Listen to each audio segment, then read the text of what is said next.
მოგესალმებით მეგობრებო, როგორ ხართ? ჩემი ჩვეული ატმოსფეროდან გაწეწილი, პირდაბანილი, ყავით ბილეროის მორიგი, საშობაო საახალწლო ყავის ჩიქით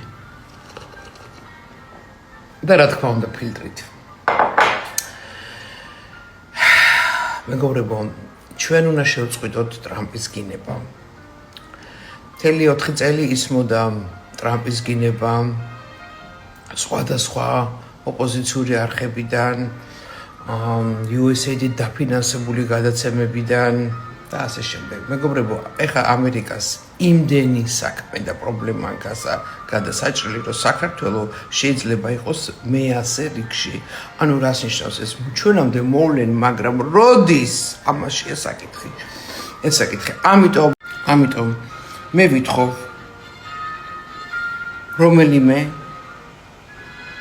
შვენიერ ქალბატონს, რომელიმე ოპოზიციური პარტიიდან, რომელიც არის ლამაზი, დალაგებული, მშვენიერი, ოჯახიანი, შვილებიანი, აატალახოს მარკ რუბიოს კარები.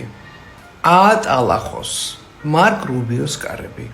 არ ვიცი, დაუფინანსოს თავის პარტიამ, იქ წასვლა, იქ ყოფნა და კარებზე კაკუნი. ესეთ ადამიანად მე ერთი შვენიერი ქალბატონი მესახება. რამდენად პარტია გაუშვებს, ეს სხვა საკითხია.